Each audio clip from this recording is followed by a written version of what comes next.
नमस्ते और आज के शानदार विश्लेषण में आपका स्वागत है। आज हम फिजिक्स के एक बहुत ही दिलचस्प टॉपिक पर बात करने वाले हैं। अब तक ना हमने कूलाम के नियम को बस एक सीधे साधे फॉर्मूले की तरह दिखा है, सिर्फ बल की मात्रा यानी परिमाण। लेकिन सोचिए, हमारी दुनिया तो 1D या 2D नहीं है ना, ये तो पूरी तरह से 3D है। तो आज हम उसी सिंपल से गणित को 3D स्पेस की वास्तविकता में उतारेंगे और कूलाम के नियम के सदिश रूप यानी इसके वेक्टर फॉर्म को डिकोड करेंगे। आगे बढ़ने से पहले जरा इस बहुत ही मजेदार सवाल पर सोचिए। मान लीजिए हमारे पास एक बहुत ही विशाल 1000 कूलाम का चार्ज है और ठीक उसके सामने एक नन्हा सा 1 कूलाम का चार्ज रखा है। अब आपका इंट्यूशन क्या कहता है? क्या वो विशाल चार्ज उस छोटे से चार्ज पर ज्यादा जोर से धक्का लगाएगा या दोनों का बल बिल्कुल बराबर होगा? इस सवाल को ना अपने दिमाग में होल्ड करके रखिए, क्योंकि आज का हमारा ये पूरा गणितीय सफर हमें इसी के एक बहुत ही चौंकाने वाले जवाब तक ले जाने वाला है। तो चलिए सीधा टॉपिक में गोता लगाते हैं। आज की चर्चा के 4 मुख्य पड़ाव होंगे। पहला, आवेशों की मैपिंग। दूसरा, दिशा और सदिश को समझना। तीसरा, सदिश समीकरण तैयार करना। और अंत में इसके जरिए न्यूटन के तीसरे नियम को साबित करना। चलिए पहले पड़ाव से शुरुआत करते हैं, आवेशों की मैपिंग, यानी स्पेस में Q1 और Q2 आखिर हैं कहाँ। जाहिर है 3D स्पेस में हम चीजों को बस हवा में नहीं लटका सकते। हमें एक मूल बिंदु या ओरिजिन चाहिए होता है जहां से हमारा पूरा फ्रेम ऑफ रेफरेंस तय होता है। मान लेते हैं हमारे पास 2 धनावेशित चार्ज हैं Q1 और Q2। अब इस मूल बिंदु से Q1 तक जो एक सीधा तीर जाता है ना, उसे हम Q1 का स्थिति सदिश या पोजीशन वेक्टर कहते हैं, जिसे R1 वेक्टर से दिखाया जाता है। बिल्कुल इसी तरह मूल बिंदु से Q2 तक जाने वाला तीर R2 वेक्टर कहलाता है। आप इसे ऐसे समझ सकते हैं कि ये स्थिति सदिश किसी भी चार्ज का एग्जैक्ट पता या कह लीजिए उसका पिन कोड बताने का काम करता है। अब आते हैं दूसरे हिस्से पर, दिशा और सदिश यानी इंटरैक्शन की रेखा। अब हमने दोनों चार्जेस का पता तो ढूंढ लिया, लेकिन हमें ये देखना है कि वे एक दूसरे के हिसाब से कहाँ मौजूद हैं, क्योंकि भाई बल तो उन दोनों के बीच ही लगने वाला है ना।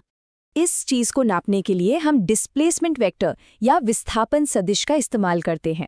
इमेजिन कीजिए कि आप चार्ज 1 पे खड़े हैं और चार्ज 2 को देख रहे हैं। तो चार्ज 1 से चार्ज 2 की तरफ जाने वाले इस तीर को हम R21 वेक्टर कहेंगे। और क्योंकि दोनों ही चार्ज पॉजिटिव हैं, तो वो एक दूसरे को रिपेल करेंगे यानी दूर धकेलेंगे। तो धक्के की दिशा बिल्कुल बाहर की तरफ होगी। अब जो चीज़ यहाँ सबसे ज्यादा दिलचस्प है वो है ये एकांक सदिश, जिसे हम यूनिट वेक्टर या आर कैप कहते हैं। इसका परिमाण यानी इसकी वैल्यू सिर्फ और सिर्फ 1 होती है। तो सवाल है, ये करता क्या है? इसका इकलौता काम है दिशा दिखाना। आप इसे एक ट्रैफिक पुलिस वाले की तरह सोचिए, जो सिर्फ इशारा कर रहा है कि भाई बल इस तरफ लग रहा है। बेहतरीन। अब हम तीसरे स्टेप पर हैं, सदिश समीकरण, जहां हम परिमाण और दिशा को मिलाएंगे। अब हमारे पास सारे जरूरी टूल्स आ गए हैं, बल का परिमाण भी है और दिशा बताने वाला एकांक सदिश भी। तो चलिए इन सब को मिलाकर कूलॉम के नियम का पूरा वेक्टर फॉर्मूला तैयार करते हैं। किसी भी वेक्टर को बनाने का काम ना एक मचान या स्कैफोल्डिंग बनाने जैसा होता है। पहले स्टेप में हम सिंपल अदिश परिमाण लेते हैं, वही अपना जाना पहचाना K Q1 Q2 बटा R²। फिर दूसरे स्टेप में हम इसमें दिशा यानी हमारा यूनिट वेक्टर जोड़ देते हैं। और बस जैसे ही ये दोनों मिलते हैं, हमारा पूरा 3D सदिश बल बनके एकदम तैयार हो जाता है। और ये रहा हमारा फाइनल समीकरण।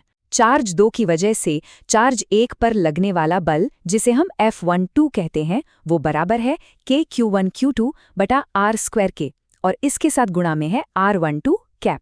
ये समीकरण ना सिर्फ ये नहीं बताता कि बल कितना ताकतवर है, बल्कि ये बिल्कुल साफ साफ बता देता है कि धक्का किस दिशा में लग रहा है। अब यहाँ एक छोटी सी लेकिन एग्जाम्स के लिहाज से बहुत ही जरूरी बात है। हम इस R12 कैप को एक और तरीके से लिख सकते हैं। किसी भी यूनिट वेक्टर का मतलब होता है पूरा वेक्टर डिवाइडेड बाय उसका परिमाण। जब हम इसे अपने फॉर्मूले में रखते हैं तो नीचे वाला R² एक और R से गुणा होकर R³ बन जाता है, और ऊपर R कैप की जगह वो पूरा वेक्टर आ जाता है। ये वाला डेरिवेशन अक्सर पूछा जाता है, तो इसे याद रखना बहुत काम आएगा। और अब हम पहुंच गए हैं अपने चौथे और सबसे रोमांचक पड़ाव पर, न्यूटन के तीसरे नियम का प्रमाण। हमने अब तक जो भी ये गणित किया है ना, ये सिर्फ किताबों में लिखे फॉर्मूले नहीं है, ये असल में ब्रह्मांड के एक बहुत ही गहरे और खूबसूरत सच को साबित करने वाले हैं। आइए देखते हैं कैसे। यहाँ हम दोनों बलों को अगल बगल रखकर कंपेयर करते हैं। F12 है चार्ज 1 पर लगने वाला बल और F21 है चार्ज 2 पर लगने वाला बल। अगर आप ध्यान दें तो परिमाण वाला हिस्सा यानी K Q1 Q2 बटा R² दोनों में बिल्कुल सेम है, डिट्टो। फर्क सिर्फ एकांक सदिशों का है, एक में R12 कैप है और दूसरे में R21 कैप। लेकिन अब सोचिए, R12 कैप और R21 कैप में आखिर रिश्ता क्या है? क्योंकि दोनों चार्ज एक दूसरे को उल्टी दिशा में धकेल रहे हैं, तो ये दोनों एकांक सदिश भी बिल्कुल विपरीत दिशा में इशारा करते हैं। और गणित की भाषा में विपरीत दिशा का सीधा सा मतलब होता है एक माइनस साइन, यानी R12 कैप एकदम बराबर है माइनस R21 कैप के। तो सबसे अहम पॉइंट ये है कि जब हम इस माइनस साइन को वापस अपने समीकरण में रखते हैं तो हमें मिलता है F12 वेक्टर बराबर है माइनस F21 वेक्टर के। इसका सीधा और स्पष्ट मतलब ये है कि दोनों बल परिमाण में तो बिल्कुल बराबर है, लेकिन उनकी दिशाएं एक दूसरे के एकदम ऑपोजिट हैं। और ये चीज़ ना बहुत ही शानदार तरीके से इलस्ट्रेट करती है कि कैसे इलेक्ट्रोस्टैटिक्स का ये पेचीदा गणित सीधे तौर पर न्यूटन के तीसरे नियम को साबित कर रहा है कि हर क्रिया की समान और विपरीत प्रतिक्रिया होती है। ये सच में फिजिक्स की सबसे बड़ी जीतों में से एक है, जहां दो बिल्कुल अलग अलग सिद्धांत एक ही परम सत्य की ओर इशारा कर रहे हैं। चलिए अब वापस चलते हैं अपने उस सवाल पर जो हमने बिल्कुल शुरुआत में पूछा था।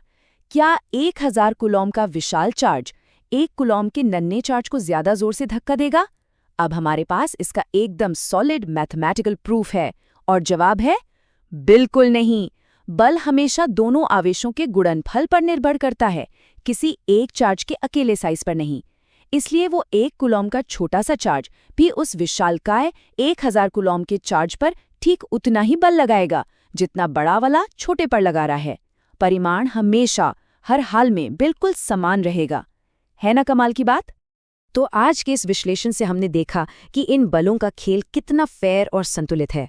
अब जरा एक पल के लिए सोचिए, अगर दो परमाणुओं के बीच का हर एक इलेक्ट्रोस्टैटिक इंटरैक्शन एक दूसरे के साथ पूरी तरह से बैलेंस्ड और सिमेट्रिक है, तो ये अदृश्य समरूपता हमारे इस पूरे ब्रह्मांड की विशाल संरचनाओं को आकार देने में क्या भूमिका निभाती होगी। इसी एक गहरे और सोचने पर मजबूर कर देने वाले सवाल के साथ हम आज का यह विश्लेषण यही खत्म करते हैं। हमारे साथ इस सफर में जुड़ने के लिए बहुत बहुत शुक्रिया।